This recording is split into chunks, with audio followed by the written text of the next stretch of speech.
الله عليه وآله وسلم وشر الأمور محدثاتها وكل محدثة بدعة وكل بدعة ضلالة أما بعد فأعوذ بالله السميع العليم من الشيطان الرجيم من همزه ونفخه ونفثه بسم الله الرحمن الرحيم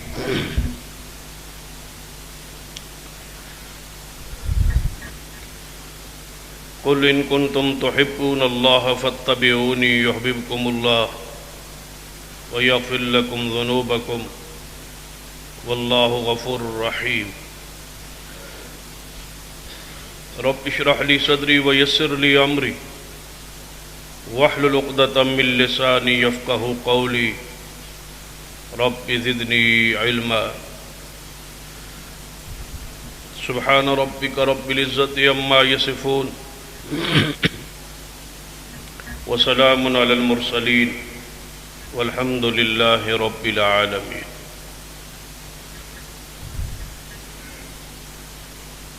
حضرات،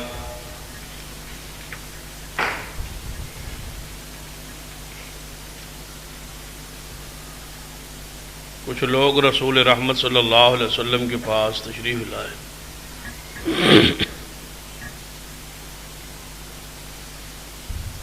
سوال کیا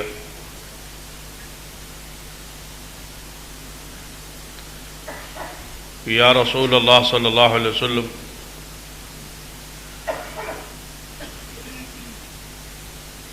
کوئی ایسا عمل بتائی، وظیفہ بتلائی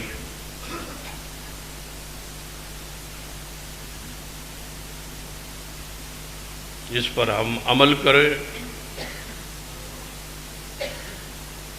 اور اللہ تعالی ہم سے محبت کرنا شروع کر.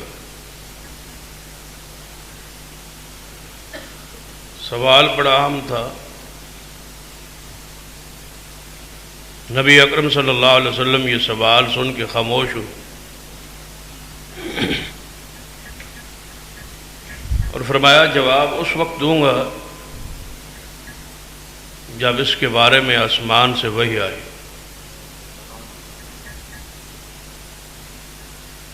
آپ اندازہ کریں کہ نبی رحمت صلی اللہ علیہ وسلم جو مخلوق میں سب سے زیادہ علم والے، وہ اس وقت تک فتویٰ نہیں بتلاتے جب تک وحی نہیں آئی. تو آپ کے بعد کون ہے جو بغیر وحی کے امت کو مسئلہ بتلائے؟ یہ بات پلے باندھ لے. جس سے بھی مسئلہ پوچھے، صرف مسئلہ پوچھنا ہی آپ کا حق نہیں ہے. فَاسْأَلُوا أَهْلَ الذِّكْرِ إِن كُنتُمْ لَا تَعْلَمُونَ بِالْبَيِّنَاتِ وَالزُّبُرِ. جس سے پوچھا جائے ساتھ اس کو پابند کیا جائے کہ مجھے مسئلہ بتانا ہے بالبینات، دلیل کے ساتھ، وحی کے ساتھ.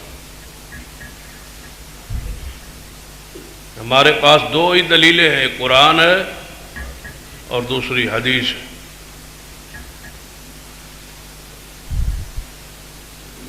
قرآن سے دلیل دیجئے یا حدیث مصطفیٰ سے. نبی علیہ السلام خاموش ہے. فرمایا وحی آئے گی تو جواب دو. سوال عام تھا. اسی وقت جبریل علیہ السلام تشریف لے آئے اور یہ آیت مبارکہ لائے جو اس وقت خطبہ مسنونہ میں پڑھی. قل، فرما دیجئے پیارے حبیب جناب محمد صلی اللہ علیہ وسلم. آپ ذرا سوچیں کہ جواب آگے شروع ہو رہا ہے. لفظ قل جو ہے اس سے آگے جواب شروع ہو رہا ہے. ان کنتم تحبون اللہ. جواب اس سے آگے، لیکن پہلے فرمایا قل، آپ فرمائی.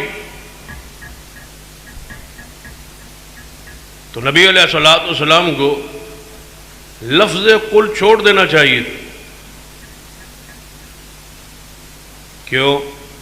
یہ تو اللہ فرما رہا ہے کہ آپ فرمائیں. تو جب آپ یہ لفظ نہ بولتے اور ان کنتم سے جواب شروع کرتے، آیت شروع کرتے، تو اللہ کا حکم پورا ہو گیا.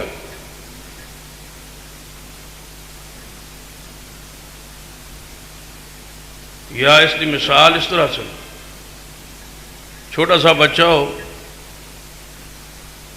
آپ اس کو کوئی بات کہیں، کہلوائیں، اس نیا نہ بولنا اس نے شروع کیا ہے، تو آپ اس کو کہے نا کہ تو کہے، آگے کوئی بات اسے کہے، تو وہ بات میں کہتا ہے، تو کہہ کے الفاظ بھی بولتا ہے، کیونکہ اس کو پتہ ہی نہیں ہوتا. یہ الفاظ نہیں کہتے. لیکن چھوٹا بچہ، اس کی معرفت پہچان یہ بات ہے کہ جو وہ کہہ رہا ہے میں نے وہ بھی کہنا ہے. تو نبی علیہ الصلوۃ والسلام اگر کل کا لفظ نہ بولتے تو آیت پوری تھی، معنی پورا تھا، مفہوم پورا تھا. یا اس پہ لفظ کو بدلتے آپ اور فرماتے اقول، اللہ فرماتے قل فرمائیے، آپ جواب میں کہتے اقول میں فرماتا ہوں، میں کہتا ہوں، ان کنتم تحبون اللہ. لیکن نبی رحمت صلی اللہ علیہ وسلم الفاظ نہیں بدلے، حروف نہیں بدلے. جو اللہ کی طرف سے نازل ہوا وہ ایک لفظ بھی آپ نے اپنی طرف سے نہ چھوڑا نہ بدلا، وہی بولا جو اللہ نے آسمان سے وہی نازل فرمائی. قل ان کنتم تحبون اللہ فاتبعون. اور یہ دلیل ہے اس بات کی، لفظ قل اس بات کی دلیل ہے کہ پیغمبر رحمت نے وہی کے کسی لفظ کو اپنی رائے سے، مرضی سے نہیں بدلا.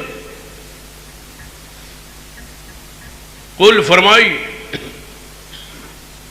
ان کنتم تحبون اللہ فاتبعون. جو وظیفہ پوچھنے آئے ہو، جو عمل پوچھنے آئے ہو، وہ سن لو کہ اگر اللہ سے محبت چاہتے ہو، اس کا ایک ہی راستہ زمین پہ اب رہ گیا ہے، فاتبعونی، کہ خالص محمد مصطفیٰ کی تابعداری کا. دوسرا کوئی عمل، کوئی وظیفہ ہے ہی نہیں، دوسرا نجات کا، محبت کا کوئی راستہ ہی نہیں ہے. اسلام سارے راستے بند ہو چکے سوائے محمد مصطفیٰ کی اتباع. اور اتباع بہت بڑی نعمت ہے جس کو نصیب ہو جائے. یاد رکھنا، پیغمبر کی اتباع ہوتی اور پیغمبر کے علاوہ غیر نبی کی بات کو ماننا اور عمل کرنا، اسے تقلید کہا جائے. جو رسول نہ ہو، نبی نہ ہو، اس کی بات کو ماننا تقلید ہے، اور پیغمبر کی بات کو ماننا اتباع ہے. کیونکہ تقلید ایسے عمل کو اور ایسی پیروی کو کہتے ہیں جس میں دلیل نہ ہو. جو بزرگ کہے اس کو مان لینا، یہ تقلید ہے. دلیل ضرورت نہیں. پیغمبر کی تقلید نہیں ہوتی، پیغمبر کی اتباع ہوتی. تقلید مطلقاً حرام ہے. یہ پیغمبر کی تقلید ہوتی ہی نہیں ہے. پیغمبر کی اتباع ہوتی ہے، اور اتباع کا معنی دلیل سے پیروی ہوتی ہے. پیغمبر کی ہر بات چونکہ دلیل ہوتی ہے، ان کی بات ماننا اتباع اور پیروی کہلاتی ہے. پیغمبر کے علاوہ جس کی آپ بات مانیں گے بغیر دلیل کے، وہ تقلید ہوگی. اور اگر قرآن اور سنت کی وہ دلیل دے گا تو وہ تقلید ختم ہو جائے گی. وہ کیا ہوگی؟ اتباع کس کی؟ محمد مصطفیٰ صلی اللہ علیہ وسلم. دلیل کے ساتھ تقلید ٹوٹ جائے گی، ختم ہو جائے.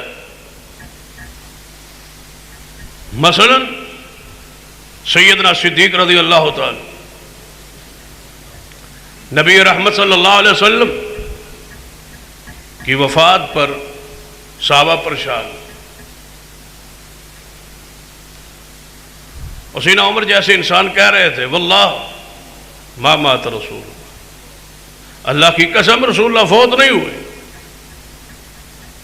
دلیل کیا ہے؟ کوئی نہیں.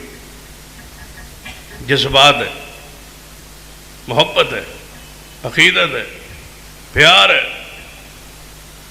اور یہ عشق کی ایسی مار ہے کہ ان کے پاس دلیل ہوتی نہیں ہے. اور آج یہ کہا جاتا ہے کہ رسول اللہ فوت نہیں ہوئے. جب سیدنا عمر کے پاس دلیل نہیں تھی تو تمہارے پاس دلیل کہاں سے نازل ہو گئی؟ سیدنا عمر جیسے انسان فرما رہے تھے واللہ ما مات رسول اللہ، اللہ کی قسم رسول اللہ فوت نہیں ہوئے. دلیل بھرا اجتماع صحابہ، دلیل نہیں ہے. جذبات ہے، پیار ہے، محبت ہے. ایسا ہو نہیں سکتا، ذہن نہیں مانتا. رسول اللہ فرما فوت ہو جائیں، یہ ذہن نہیں قبول کرتا. نہیں فوت ہوئے، جو کہے گا اس کی گردن اڑا دو. دلیل نہیں. صدیق آئے رضی اللہ، ممبر مصطفیٰ پہ چڑھے اور فرمایا من کان منکم یعبد محمدا فإن محمدا قد مات. اے عمر تلوار نیام میں ڈالو، یقینا رسول اللہ فوت ہو گئے. بالکل متضاد جملہ ہے. واللہ ما مات، اللہ کی قسم فوت نہیں ہوئے. ان محمدا قد مات، یقیناً فوت ہو گئے. انبیاء کے بعد رب کی زمین پر سب سے بہترین دو شخصیات آمنے سامنے کھڑی. صدیق بھی جنتی ہے، سیدنا عمر بھی جنتی. صدیق کے ایمان میں بھی کوئی شک نہیں، سیدنا عمر کے ایمان میں بھی کوئی شک نہیں. دونوں آمنے سامنے. وہ فرماتے ہیں واللہ ما مات رسول اللہ. اور حقیقت میں اگر دیکھے تو سب سے سخت ترین جملہ سیدنا عمر کا ہے، قسم بھی اٹھا رہے اللہ کی قسم فوت نہیں ہوئے. سیدنا صدیق نے فرمایا ان محمدن قد مات، یقیناً فوت ہو چکے. اے عمر دلیل کیا ہے؟ فرمایا دلیل نہیں ہے، محبت ہے، عقیدت ہے، پیار ہے. رسول اللہ فوت ہو جائے، ابھی دین پوری دنیا میں غالب نہ آئے ہو، ذہن نہیں مانتا. صدیق آپ فرما رہے رسول اللہ فوت ہو گئے، آپ کے پاس کوئی دلیل ہے؟ فرمایا انک میت، انک میت وانہم میتون وما محمد الا رسول قد خلت من قبلہ الرسل افئن مات او قتل انقلبتم علی اعقابکم. میرے پاس یہ قرآن کی دو آیات ہیں، یہ دلیل ہے. سیدنا عمر نے تلوار نیام میں ڈال کے فرمایا صدیق آپ اتر آئے، مجھے یقین ہو گیا کہ میری بات دلیل کے بغیر ہے اور صدیق کی بات دلیل پر قائم ہے. جب کوئی شخص دلیل دے دے تو وہ تقلید نہیں ہوگی، وہ کیا ہوگی؟ اتباع. مثلا میں ایک بات کہتا ہوں کہ آپ ایسا کر لیں، دلیل کیا ہے؟ دلیل نہیں ہے. جس نے میری بات مانی اس نے تقلید کی. اور جب میں نے حدیث رسول پڑھی کہ جو میں کہہ رہا ہوں یہ حدیث میں ہے، تقلید ٹوٹ گئی. یہ کیا ہو گئی؟ اتباع. آپ اتباع پر قائم رہے اور یاد رکھیں سرور کائنات محمد رسول اللہ صلی اللہ علیہ وسلم کی اتباع، یہ بات آپ پر واجب ہے، فرض ہے۔ جس حالت میں بھی آپ ہے، آپ پہ اتباع رسول فرض ہے، واجب ہے، کوئی بہانہ نہیں اتباع۔ نبی رحمت صلی اللہ علیہ وسلم کی حدیث ہے، صحیح البخاری میں ہے، سیدنا عبادہ بن صامت رضی اللہ تعالیٰ عنہ حدیث کے راوی فرماتے ہیں بایعنا رسول اللہ صلی اللہ علیہ وسلم علی السمع والطاعۃ فی المنشط والمکرہ۔ ہم نے رسول اللہ کے ہاتھ پر بیعت کی تھی کہ آپ کی ہر بات سنیں گے، ہر بات مانیں گے، چاہے خوشی میں ہو چاہے مجبوری اور تنگی میں ہو۔ ہم نے بیعت کر لی تھی رسول اللہ کی کہ آپ کی ہر بات ہم مانیں گے۔ کیا اس بیعت میں آپ داخل نہیں؟ میں اور آپ داخل نہیں؟ کیا ہم نے کوئی الگ بیعت کی ہے؟ کلمہ جب پڑھ لیا ہے تو بیعت تو ہو گئی، تو کیا بیعت میری اور آپ کی کسی اور انداز میں ہے کہ خوشی میں مان لیں گے، غمی میں نہیں مانیں گے، آسانی میں مان لیں گے، تنگی میں نہیں مانیں گے؟ تو پھر یاد رکھیے آپ کا ایمان صحابہ جیسا نہیں ہے، اور جس کا ایمان صحابہ جیسا نہیں ہے وہ ایمان اللہ کے ہاں قبول ہی۔ ایمان صحابہ جیسا، صحابہ کی بیعت کیا ہے؟ علی السمع والطاعۃ، ہر بات سننا اور ہر بات ماننا، فی المنشط والمکرہ، خوشی ہو غمی ہو تنگی ہو آسانی ہو۔ قرآن پاک کے الفاظ انما کان قول المؤمنین، انما کان قول المؤمنین اذا دعوا الی اللہ ورسولہ لیحکم بینہم ان یقولوا سمعنا واطعنا وَأُولَئِكَ هُمُ الْمُفْلِحُونَ۔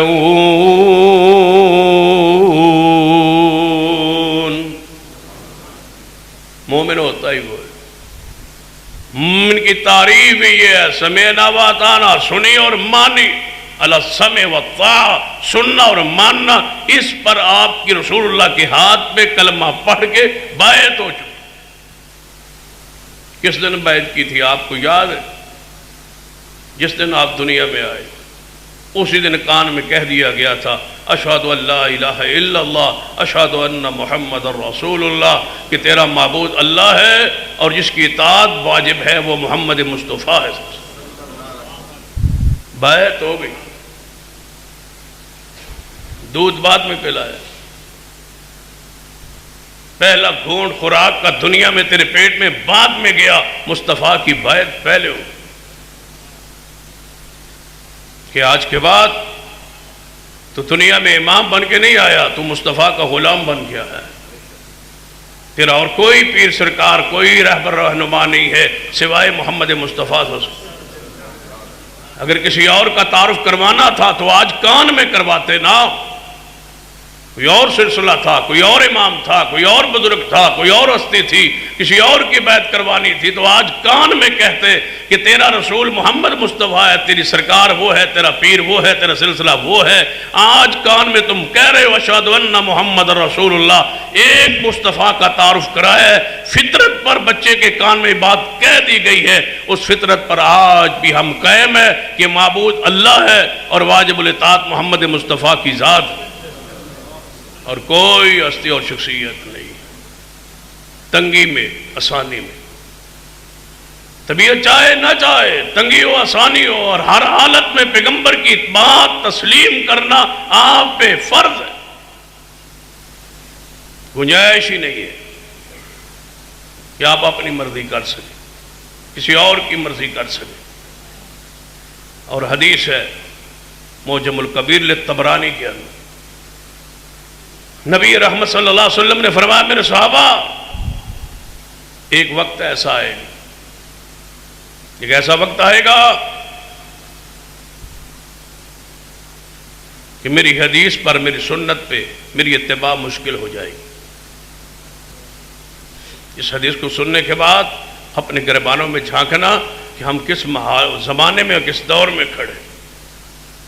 آپ نے فرمایا میرے صحابہ بڑے صبر کے ایام وہ صبر سے گزارنا، یہ وقت آنے والا ہے کہ میری اتباع مشکل ہو جائے گی، میری سنت کی پیروی مشکل ہو جائے گی. جس طرح آج میرا دین اجنبی ہے، اس کو کوئی جانتا نہیں ہے، ایک وقت آئے گا میرا دین میری سنت اس طرح اجنبی ہو جائے گی. پتہ ہے کتنے عمل کرنے والے رہ جائیں گے. نبی علیہ السلام موجود تھے، صحابہ کرام موجود تھے. ایک کبوں کا غول آیا، پورے سینکڑوں کی تعداد میں کوے تھے، غراب کوے. نبی علیہ السلام فرمایا میرے صحابہ یہ کوے بیٹھے ہیں بہت سارے، ذرا ان کو دیکھو. ان کووں میں سے ایک کوا ایسا بھی ہے، کوئی دیکھو تلاش کرو، جس کی چونچ سرخ ہو اور پاؤں اس کے پنجہ اس کا سرخ ہو، جب منہ کھولے تو اندر سے وہ سرخ ہو. دیکھو تلاش کرو. صحابہ کرام نے سارے کووں کا بہت بڑے غول جس میں سینکڑوں کوے تھے دیکھتے رہے. اس میں سے ایک کوا نظر آیا. یا رسول اللہ صلی اللہ علیہ وسلم اتنے غول میں اتنے کووں میں صرف ایک کوا نظر آ رہا ہے. فرمایا یہی حال میری سنت کا ہو جائے گا. بہت سارے لوگ بیٹھے ہوں گے، ایک آدھ ہی ہوگا جو میری سنت پہ عمل کرے. اتنے بندوں میں سے اتنے کووں میں سے جس طرح ایک سرخ کوا ہے، اس طرح میری امت کے اتنے ڈار میں سے اتنے غول میں سے اتنے لشکر میں سے ایک آدھ بندہ ہی میری سنت پہ عمل کر کے جنت میں جانے والا ہو. فرمایا ایک وقت آئے میری حدیث پہ میری سنت پہ میری اتباع مشکل ہو جائے. اور آج ہم ان حالات سے گزر رہے. بڑے بڑے دیندار، مذہبی طبقہ، نمازی لوگ، مساجد بنانے اور چلانے والے لوگ شادیوں میں ناکام ہوتے، غمی میں ناکام ہے. مجال ہے سنت کی پابندی کرے، شریعت کی پابندی کریں، وہاں معاشرے کے ماحول میں بہ جائے. مشکل ترین لمحات حدیث سن لیجیے. آپ نے فرمایا جس وقت میری امت کے اندر ایسے دن آ جائے کہ میری سنت پہ عمل مشکل ہو جائے، میرے صحابہ اس وقت میری سنت کو تھامے رکھیں. یا رسول اللہ پھر کیا ہوگا؟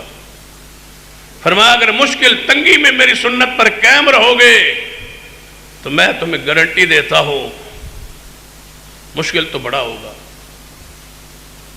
یا رسول اللہ کتنی مشکل ہو جائے گی؟ آخر ہم بھی ہوں گے، لوگ بھی ہوں گے، معاشرہ ہوگا، اس میں رہتے ہوں گے. اگر ہم حدیث پہ عمل کریں، سنت پہ عمل کریں تو کتنی ساری مشکل ہو. آپ نے فرمایا آگ کا انگارہ ہاتھ میں لے کے مٹھی کو بند کر سکتے ہو؟ یا رسول اللہ یہ تو نہیں ہوتا. فرمایا اس سے بھی زیادہ میری سنت پہ عمل مشکل ہو جائے، اس سے بھی زیادہ مشکل ہو جائے. دیکھ لے ہم جہاد کرتے ہیں، کوشش کرتے ہیں، منتیں کرتے ہیں، سماجتیں کرتے ہیں لوگوں کو کہ داڑھی کو سجا لیں، رکھ لیں. لوگ نہیں رکھتے. کیوں نہیں رکھتے؟ کس وجہ سے نہیں رکھتے؟ کون سی چیز آڑے آ رہی ہے؟ یہ ماحول، یہ سوسائٹی آڑے آتی ہے. کس کے آڑے آتی ہے؟ سنت اور حدیث کے. یہ آگ کا انگارہ نہیں ہے تو کیا؟ پردے کی حالت ہے، فحاشی اور بے حیائی کی حالت دیکھ، اپنی شادی اور غمیوں کی کیفیت دیکھ. کیسی بیعت ہے ہماری رسول اللہ سے؟ کیسا اسلام ہے ہمارا رسول اللہ سے؟ کیسا معاہدہ ہے؟ کیسا میثاق ہے؟ کلمہ اسلام تو معاہدہ ہے. آپ اس معاہدے پر کہاں قائم ہیں؟ اور جانتے ہو معاہدہ کس سے توڑا ہے؟ یہ کلمہ پڑھ کے میثاق تو رسول اللہ سے ہوا تھا. رسول اللہ صلی اللہ علیہ وسلم کے ساتھ جو معاہدہ ہو گیا ہے، یہ بیعت ہو گئی ہے. یاد رکھنا، رسول اللہ کی بیعت اللہ کی بیعت، رسول اللہ کی اطاعت اللہ کی اطاعت. من یطع الرسول فقد اطاع اللہ. جس نے رسول اللہ سے بیعت کی، حقیقت میں یہ کس سے بیعت ہے؟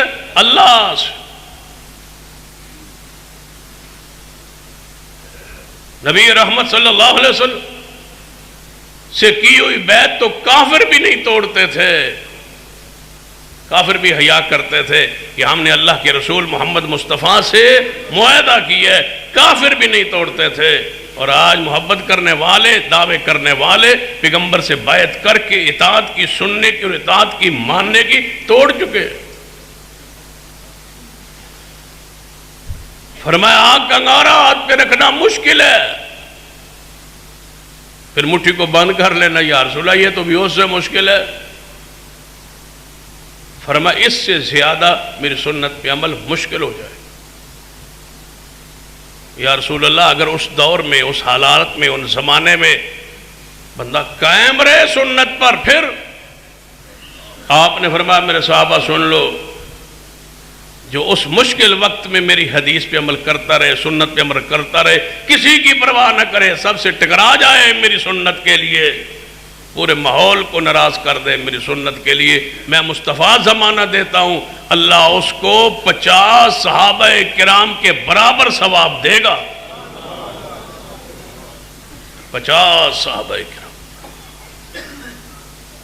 صحابہ کرام، اب آپ سوچیں گے صحابہ کرام کے برابر ثواب، صحابہ کا ثواب کتنا تھا؟ اب ذرا بخاری کی وہ حدیث یاد کریں جو مشہور حدیث ہے، تم اود پہاڑ کے برابر سونا خرچ کرو.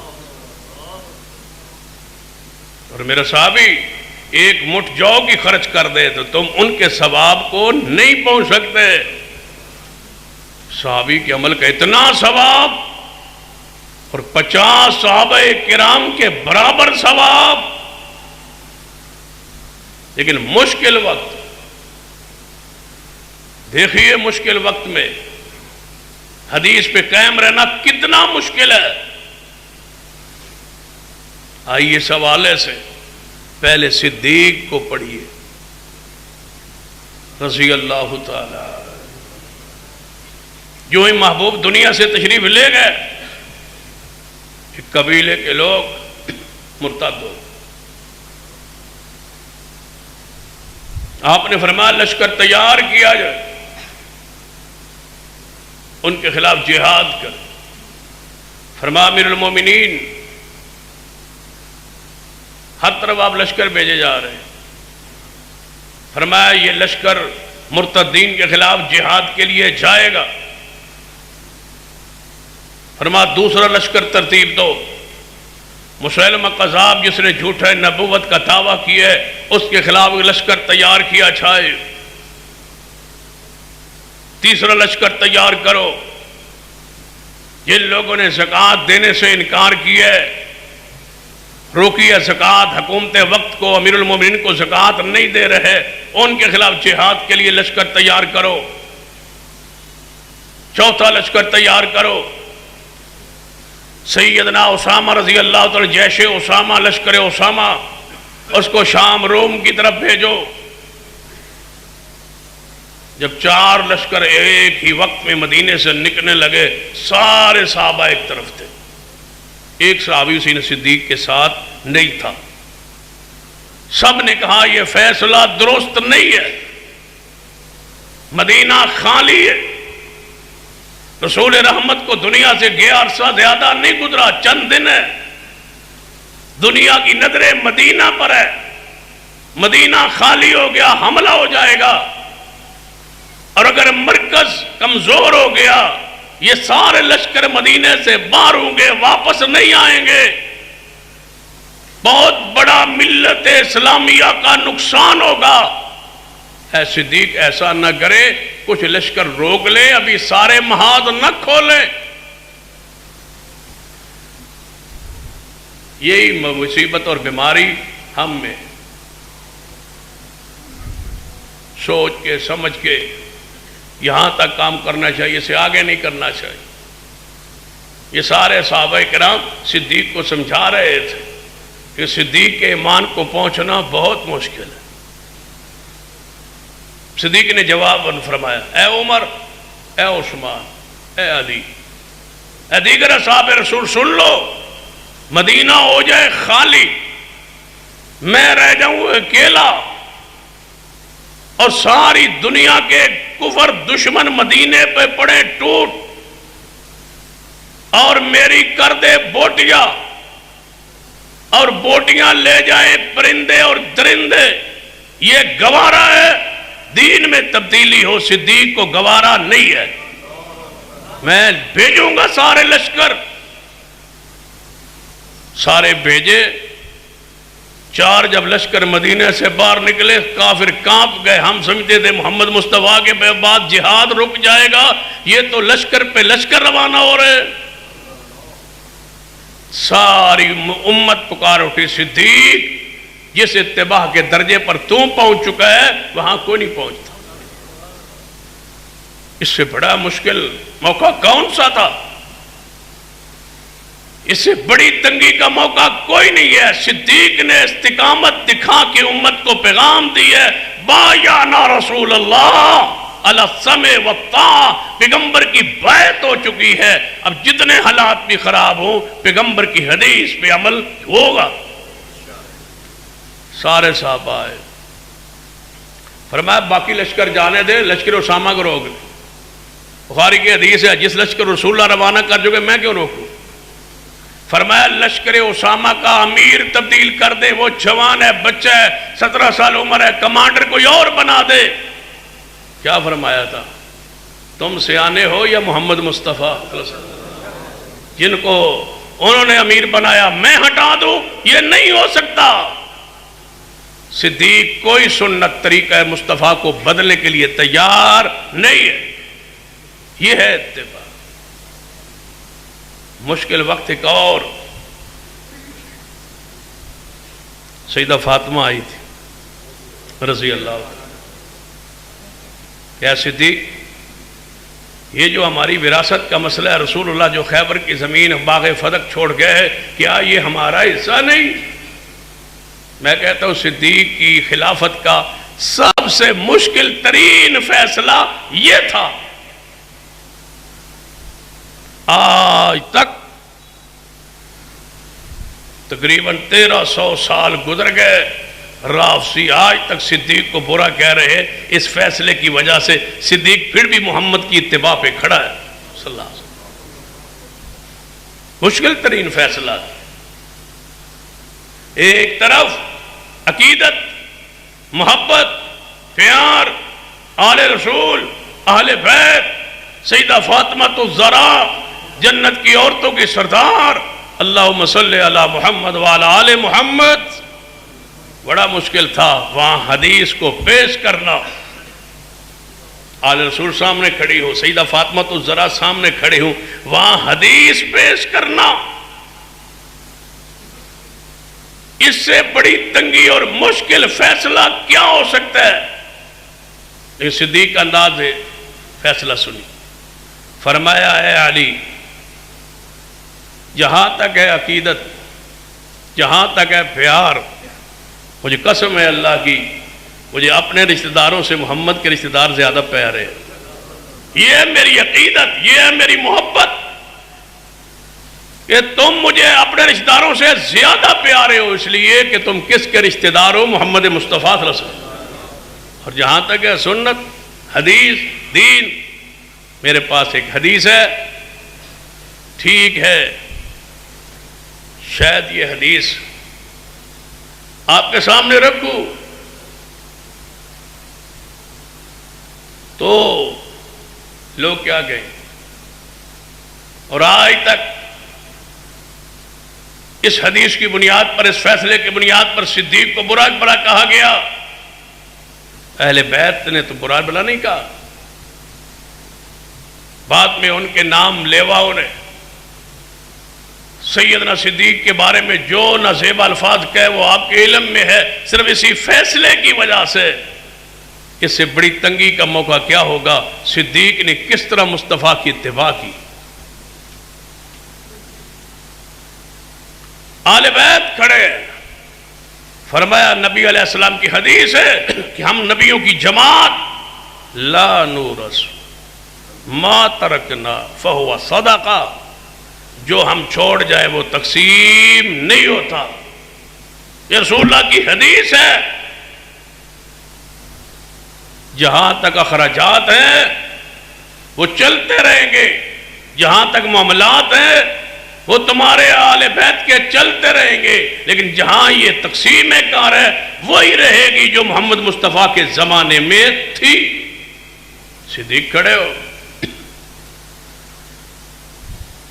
بڑا مشکل ہے، تنگی میں حدیث پہ عمل، مشکل وقت میں حدیث پر عمل.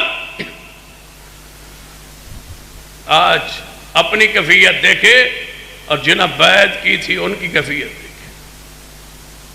سنیے، فرمایا قُلْ إِن كُنتُمْ تُحِبُّونَ اللَّهَ فَاتَّبِعُونِي يُحْبِبْكُمُ اللَّهُ. اگر اللہ سے خالص محبت چاہتے ہو تو اطاعت صرف ہر حال میں کس کی؟ محمد مصطفیٰ صلی اللہ علیہ وسلم. آج لوگ کہتے چھوٹی چھوٹی سنتوں کا آپ بہت ذکر کرتے. اگر ایک آدھ سنت نہ مانی جائے تو اس میں کیا ہے بھائی؟ امام احمد بن حنبل رحمت اللہ علیہ موت و زندگی کی حالت کیفیت میں سکرات لگی ہوئی. آپ کا بیٹا عبداللہ بن احمد بن حنبل رحمت اللہ علیہ ساتھ کھڑے، شاگرد بھی بہت سارے کھڑے. فرمانے لگے استاد سکرات میں ہے، وضو نہ کروا دے تاکہ روح نکلے تو وضو کی حالت میں ہو. سارے شاگردوں نے وضو کروانا شروع کیا. وہ تو سکرات میں تھے، بے ہوشی میں تھے. وضو کروانے لگے. جب پاؤں دھونے کی باری آئی، یہ عبرت ہے ان لوگوں کے لیے جو وضو میں پاؤں نہیں دھوتے، مسح کرتے. پاؤں دھونے لگے تو پاؤں کے درمیان آپ کو پتہ ہے انگلیوں کے درمیان خلال کرنا سنت. چھوٹی انگلی سے پیروں کی انگلیوں کے درمیان اس کو پھیرنا یہ خلال ہے، یہ سنت. وہ غشی میں تھے، بے ہوشی میں تھے، سکرات میں تھے، موت و زندگی کی حالت کیفیت میں تھے. وہاں کوئی ضروری تھا کہ ان کی انگلیوں کا خلال ہوتا؟ شاگردوں نے پیر دھو دیے. جب پیر دھو کے پیچھے ہٹے نا، اللہ نے امام احمد بن حنبل کو ہوش دے. پتہ کیا فرمایا؟ خللوا بین الاصابع، خللوا بین الاصابع. اے میرے بیٹے، اے میرے شاگردوں، جاتے جاتے سنت نہ چھوڑو، میری انگلیوں کے درمیان خلال کرو. جاتے جاتے مجھے محمد کی سنت سے محروم نہ کرو. قُلْ إِن كُنتُمْ تُحِبُّونَ اللَّهَ فَاتَّبِعُونِي. پھر ایسے لوگوں کو اللہ کی محبت نصیب ہوتی. لکھا ہے محدثین کرام، 3 بندے نہ ہوتے اسلام کی صورت بدل گئی ہوتی. ایک صدیق، ایک احمد بن حنبل اور تیسرے امام مالک رحمت اللہ علیہ. یہ 3 شخصیات ہیں. صدیق کی حالت کیفیت تو آپ نے سن لی، امام مالک کی کیفیت کو دے. وقت کا حاکم کہتا ہے کہ اگر بندے کسی حاکم کا، کسی جگیردار کا، سرمایہ دار کا، بڑے بندے کا کسی عورت پر جی آ جائے اور وہ عورت منکوحہ ہو، شادی شدہ ہو، تو اسے جبری طلاق لے کے اسے نکاح کر سکتے. بادشاہ وقت ایک عورت پسند ہے، اس نے کہا میں نکاح چاہتا ہوں. کہا گیا یہ منکوح ہے، شادی شدہ ہے. فرمایا اس کے بندے کو بلا کے اس سے طلاق لی جائے. لوگوں نے کہا مولوی خلاف ہو جائیں گے، فتویٰ چلے گا آپ کے خلاف، مولوی سارے خلاف ہو جائیں گے. اس نے کہا پہلے کوئی مولوی تلاش کرو. پھر ہر دور میں مفتی تو ہوتے ہیں. ان کو تلاش کرو.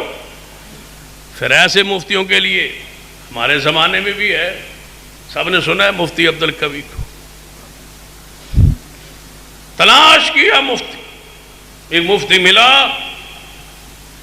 جس کا نام نہیں بتلاتا اب، کیونکہ مفتی عبد القوی کا نام لے لیا ہے، کوئی اس سے مشابہت نہ کر دے. تلاش کیا مفتی، راتوں رات مفتی ملا. اس کو کہا بادشاہ کا فلاں عورت پر دل ہے، طلاق کے لیے فتویٰ دے سکتے ہیں کہ جبری طلاق لے لی جائے؟ اس نے کہا کوئی مسئلہ نہیں، ہو سکتا ہے کر لیتے. کیا یہاں نکاح نہیں ہوئے؟ تمہارا وزیر اعظم دم نہیں کروانے گیا تھا، دعا کروانے گیا تھا، اور پھر نکاح ہوا. اس نے کہا میرا اس پر دل ہے، اس سے نکاح کرنا، لہذا اس کے شوہر کو طلاق دے. اس نے کہا میں نہیں دیتا طلاق. اس نے کہا جبری. اس نے کہا جبری ہوتی نہیں. اس نے کہا مولوی ہیں فتویٰ لے لے.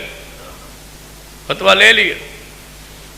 اس نے کہا فتوے کے ساتھ ہی میں آرڈر کرتا ہوں آج کے بعد یہ جو مفتی ہے نا یہ قاضی ہوگا، چیف جسٹس ہوگا ہمارے ملک کا. جس ملک کا چیف جسٹس ایسے ہوگا پھر یہ ہندوستان میں جتنی تباہی ہے اسی مفتی کی پھیلائی ہوئی. مفتی کا نام جان بوجھ کے نہیں میں نے بتلایا. قاضی بنے، آج بھی ان کے نام کے ساتھ قاضی لگتا ہے. امام مالک کھڑے ہو گئے بھائی، اور یاد رکھو اگر امام مالک اس دن کھڑے نہ ہوتے آج بھی میری اور آپ کی عزت محفوظ نہ ہوتی. جس کا جی چاہتا کسی کی عورت کو لے جاتا اور کہتا جبری طلاق، بندوق کی نوک پہ اس سے طلاق لیتا اور نکاح کرتا، کسی کی عزت محفوظ نہ رہتی. یہ پوری حیات کو سنت کے آگے، پورا جو ضلالت پھیل رہی تھی اس کے آگے بند ہے. تو امام مالک رحمت اللہ فرمایا نہیں، جبری طلاق نہیں ہے، یہ زنا ہے. بادشاہ نے اگر نکاح کرے گا تو زنا کرے گا. انہوں نے کہا امام مالک کو بند کر دو. بند کر دیا گیا. جیل میں ڈال دو. جیل میں ڈال دیا گیا. داڑھی مونڈ دو. مونڈ دی گئی. اس کو گدھے پہ سوار کرو. سوار کیا گیا. اس کے منہ کو سیاہ کر دو. سیاہ کر دیا گیا. لیکن امام مالک پورے مدینے میں کہتے جا رہے تھے میری داڑھی کی وجہ سے جو میری صورت آپ شہر مجھے نہ پہچان پائے، میں امام مالک ہوں. میں امام مالک ہوں. میں ہوں مالک بن انس. کیونکہ میری داڑھی شہید ہو گئی ہے، شاید میری شکل سے نہ پہچان سکو. جو جانتا ہے وہ تو جانتا ہے، جو نہیں جانتا وہ جان لے. میں ہی امام مالک ہوں. آج مجھے جیل سے نکال کے گدھے پہ چڑھا کے یہاں پھیلایا گیا ہے. میں کہتا ہوں جبری طلاق نہیں ہوتی، جبری طلاق نہیں ہوتی، جبری طلاق نہیں ہوتی. قوم کے لوگوں میں تمہاری عزت کے لیے کھڑا ہوں، سنت کے لیے کھڑا ہوں. اور حکمرانوں سے کہا سن لو، کوڑے مارو، جو مرضی کہو، لیکن یاد رکھنا مجھے منوانا ہے تو قرآن کی آیت پیش کرنی پڑے گی یا مصطفیٰ کی حدیث پیش کرنی پڑے گی. یہ ہے امام مالک. یہ ہے بایعنا رسول اللہ علی السمع والطاعۃ فی المنشط والمکرہ. خوشی ہو تنگی ہو آسانی، ہر حال میں مصطفیٰ کی اتباع. تیسری شخص کو کھولے امام احمد بن حنبل. وقت کے حاکم نے کہا تھا قرآن اللہ کی مخلوق ہے، یہ اللہ کی صفت نہیں ہے. امام احمد بن حنبل ایک ایلے کھڑے ہو گئے تھے. فرمایا نہیں، یہ اللہ کی مخلوق نہیں ہے، یہ اللہ کا کلام ہے. جیل میں ڈال دی. جب جیل میں گئے نا تو علماء کا ایک وفد آیا حکومت کی طرف سے جیل میں ملنے، کیونکہ جیل میں ملنا ذرا آسان ہوتا ہے، وہاں باتیں طے ہوتی ہیں، آسانی ہوتی ہے. حکومت کی بندہ تعویل میں ہوتا ہے، مذاکرات وہاں آسان ہوتے. جس سے مذاکرات کرنے اس کو جیل میں ڈال دیتے. جیل میں ڈالا گیا. حکومتی وفد گیا امام احمد بن حنبل کے پاس. علماء گئے، کہنے لگے علماء، اور حکومت کو ہر وقت علماء ایسے مل جاتے ہیں بد نصیب. اور یاد رکھنا درباری اور سرکاری ملاؤ، انشاءاللہ یہ علماء حق پر، سنت پر، دین پر، شریعت پر، اتحاد پر انشاءاللہ یہ قائم رہے. تم آج ہو کل نہیں ہو. علامہ شہید فرمایا کرتے تھے یہ اقتدار کی گرتی ہوئی دیوار ہے، جب یہ گرے گی تم بھی گر جاؤ. اس کی کیا حیثیت؟ آج مختلف انداز میں علماء کو خریدا جا رہا ہے. کبھی وفاق کے لالچ دے کے، کبھی سندوں کا لالچ دے کے، کبھی عہدوں کا لالچ دے کے، تاکہ ہمارے خلاف یہ مؤثر آواز نہ پیدا کر سکے اور نہ اتحاد ہو سکے علماء کا. یہ سمجھ گئے جب تک علماء متفق ہے، متحد ہے، یہ مساجد کو سرکاری تعویل میں نہیں لیا جا سکتا. اگر ان کی زبانوں کو بند کرنا ہے، ان کو سرکاری تعویل میں لینے کا ایک ہی راستہ ہے کہ مولوی خریدے جا رہے ہیں. اور انشاءاللہ یہ مساجد آج بھی آزاد ہے اور انشاءاللہ پاکستان میں ایسا نہیں ہونے دے. یہ مساجد آزاد رہے، انشاءاللہ علماء متحد و متفق رہے. مدارس کی طرف میلی آنکھ سے نہیں دیکھنے دیں گے انشاءاللہ، اور یہ اتحاد نہیں ٹوٹنے دیں گے انشاءاللہ. سنیے، امام احمد بن حنبل کے پاس گئے. امام احمد بن حنبل سارے مان گئے کہ تسی ایک کئی رہ گئے ہو. سارے مان گئے. مسئلہ اس طرح ہی ہے جس طرح تسی فرما رہے ہو. واہ علماء کرام سرکاری، مسئلہ ایسے ہی ہے جیسے تم فرما رہے ہو، لیکن حالات کا مسئلہ ہے. حالات کا مقابلہ مشکل ہے. جیل میں رہو گے، زندگی یہی گزارو گے. امام احمد بن حنبل نے فرمایا جو عام لوگ ہیں، علماء کرام مجھے بتاؤ، جو عام لوگ ہیں ان کو مسئلے کا پتہ نہیں کہ خالص علمی مسئلہ ہے، اور علماء تقیہ کر لیں، چھپا لیں. مجھے بتاؤ رب کی زمین پہ پھر دین بیان کون کرے؟ ایسا نہیں ہو سکتا. کوڑے مارے گئے. جب کوڑے کھانے کے لیے روزانہ جاتے نا تو لکھا ہے کہ وہاں ایک ڈاکو تھا، ابو الہیثم اس کا نام تھا. اس کی بیرک جو جیل میں تھی ان کے ساتھ احمد بن حنبل کی تھی. وہاں سے نکلتے روزانہ کوڑے مارنے کے لیے لے جاتے. جب جانے لگے نا اس بیرک سے جاتے تو ابو الہیثم کہتا احمد بن حنبل ڈولنا نا، ڈولنا نا، میں وقت کا بدماش اور ڈاکو آدمی ہوں. جب بھی ڈاکہ مارتا ہوں جیل میں آتا ہوں، پھر رہا ہوتا ہوں، پھر ڈاکہ مارتا ہوں. میں نے جیل سے کوڑوں سے ڈر کے ڈاکے نہیں چھوڑے. تو آیا ہی دین کے لیے ہے. جمے رہنا، ڈٹے رہنا.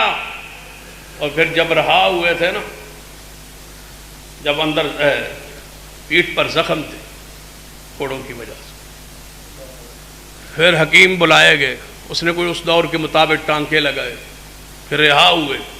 ٹانکے دوبارہ خراب ہوئے، اندر کوئی گوشت کا ٹکڑا کچا تھا.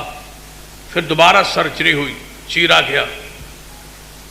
کہا گیا بے ہوشی کی کیفیت تو ہوتی نہیں تھی. حکیم کو کہا، جراح کو کہا آپ چیر لے، میں قرآن کی آیات کی تلاوت کرتا ہوں، آپ چیرے. جب چیرنے لگے تو فرمایا اے اللہ ابو الہیثم پر رحمت نازل کر. فرمایا بیٹا پاس کھا. ابا جی وہ کون ہے؟ فرمایا وہ ڈاکو ہے جیل میں. اگر وہ جیل میں نہ ہوتا اور مجھے روزانہ حوصلہ نہ دیتا شاید میں ڈول جاتا. آج ہم تو پیغمبر کے فرمان پہ داڑھی رکھنے کے لیے تیار نہیں ہے، پردہ کروانے کے لیے تیار نہیں ہے، جس کا دوسری کی تنگی اور دکھ کے ساتھ کوئی تعلق ہی نہیں. آپ نے کیا بیعت کی ہے رسول اللہ صلی اللہ علیہ وسلم؟ بیعت ایسی ہو. دیکھیے ایک جیش الاسرا ہے، تنگی میں لشکر کی تیاری، تنگی میں سنت. پڑھ لیجئے اس کو. لَقَدْ تَابَ اللَّهُ عَلَى النَّبِيِّ وَالْمُهَاجِرِينَ وَالْأَنصَارِ الَّذِينَ اتَّبَعُوهُ فی ساعۃ العسرہ. اللہ ان پر متوجہ ہوا، اپنے نبی پر، مہاجروں پر، انصاروں پر، جنہوں نے تنگی میں میرے محمد کی اتباع کی. کیسے کی؟ رسول اللہ نے فرمایا میرے صحابہ سنو، تبوک کی طرف جانا ہے، کوئی شے نہیں ہے، 32,000 کا لشکر ہے، آج جماعت کو پیسے کی ضرورت ہے، دے سکتے ہو؟ کسی نے نہیں کہا یا رسول اللہ حالات ٹھیک نہیں، کورونا آیا ہوا ہے، بیماری ہے، کاروبار ٹھیک نہیں ہے، اب پہلے حالات ٹھیک ہے، گھر بار پہلے مکے چھوڑ آئے، اور کیا اسلام ہم سے مانگتا ہے؟ پھر کوئی شے باقی رہ گئی ہے ہمارے پاس؟ لے آؤ ایک عذر نہیں ہے۔ سیدنا عمر دوڑے گئے، لے آئے۔ فرمایا عمر کیا لے آئے ہو؟ فرمایا یا رسول اللہ گھر کے سامان کو 2 حصوں میں تقسیم، آدھا آپ کے پاس آدھا گھر رکھا ہے ہو۔ صدیق آ گئے، کیا لائے ہو؟ فرمایا گھر کا سارا سامان لے آئے ہو۔ فرمایا عثمان آپ نہیں بولتے؟ یا رسول اللہ صلی اللہ علیہ وسلم فرمائیے حکم، 100 اونٹ دے دوں؟ کافی ہے، سامان سے لدا ہوا، کل قافلہ پہنچ رہا ہے، ایسے پورا اونٹ 100 لدا لدایا آپ کے حوالے کر دوں؟ فرمایا عثمان تھوڑا ہے، میں جانتا ہوں تیری طاقت کو، تیری استعداد کو، تیری سخاوت کو، تیرے دل کی دریا دل کو جانتا ہوں، کچھ اور بڑھا دے۔ فرمایا محبوب جی 100 اونٹ۔ فرمایا نہیں عثمان، اور آگے بڑھی۔ نبی علیہ السلام فرماتے گئے، عثمان دیتے گئے 700 اونٹ۔ جب دے لیا تو نبی علیہ السلام منبر سے نیچے اتر آئے اور سیدھا سب اعتراض کرتے ہوئے آگے بڑے، درمیان میں سیدنا عثمان بیٹھے تھے، جا کے سینے سے لگا کے فرمایا معذر عثمان، معذر عثمان۔ آج لوگ عالم کہتے ہیں کسی کوئی بندہ پیسہ دے دے مسجد کو، مدرسے کو، تو اس کا ذکر ممبر پہ کر دے تو کہتے ہیں کہ مولوی جو ہے دیکھو نا اس کی تعریف کر رہا ہے۔ بھائی اللہ کی راہ میں جو دے گا اس کی تعریف تو ہوگی، سنت ہے۔ نبی علیہ السلام نیچے اترے، جا کے عثمان کو سینے سے لگا کے فرمایا معذر عثمان، معذر عثمان، ما عمل بعد اليوم، آج کے بعد عثمان گناہ بھی ہو جائے عثمان سے، عثمان پھر بھی جنت میں جائے گا، کوئی گناہ یا نقصان آپ نہیں پہنچائے گا عثمان کو۔ عثمان جنتی ہے، عثمان جنتی ہے، عثمان جنتی ہے، 20 مرتبہ فرمایا عثمان جنتی ہے۔ ایک صحابی تھے ابو عقیل رضی اللہ عنہ، فرماتے ہیں میں بیٹھا تھا مجلس میں، جب میں نے عثمان کا جنتی ہونا سنا، صدیق کا گھر کا سارا سامان لانا دیکھا، سیدنا عمر رضی اللہ تعالیٰ کا سامان آدھا لانا دیکھا، صحابہ کرام کی سخاوت دیکھی، میں بھی آہستہ سا گھر میں چلا گیا، کوئی چیز مجھے بھی مل جائے۔ واپس آیا، میرے گھر کوئی چیز نہیں تھی، نہ درہم نہ دینار نہ کھجور، کوئی شے نہیں۔ فرماتے ہیں رات کو تھوڑی سی میری زمین تھی، ایک کیاری تھی، اس میں کچھ کھجوریں لگائی ہوئی تھی، میں چلا گیا، کھجوریں ابھی کچی ہیں، صحیح طرح پکی تو نہیں، تلاش کرتا ہوں کوئی پکی کھجور مل جائے۔ فرمایا ساری رات بایانا رسول اللہ صلی اللہ علیہ وسلم علیہ السمع والطاعہ، ساری رات میں اپنی اس کیاری میں کھجوریں تلاش کرتا رہا، کھجوروں کے گچھوں میں سے کوئی کھجور پکی ہو، اس کو توڑتا رہا۔ فرماتے ہیں 1 کلو یا 1.5 کلو کھجور ہوگی، ساری رات وہ چنتا رہا، وہ اکٹھی کرتا رہا، سویرے محبوب علیہ السلام کی خدمت میں حاضر ہوا، محبوب کی ساری رات یہ کھجوریں اکٹھی کرتا رہا، سویا نہیں ہوں، میری بھی خواہش تھی کہ میں بھی اس میں حصہ ڈالوں، لیکن میرے پاس کچھ نہیں تھا، یہ لایا ہوں۔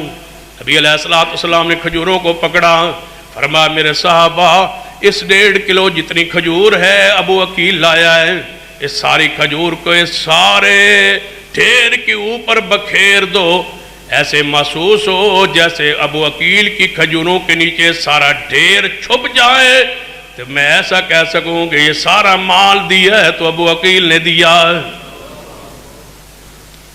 یہ وہ انداز ہے محبت کا اور اطاعت کا اور اتباع کا۔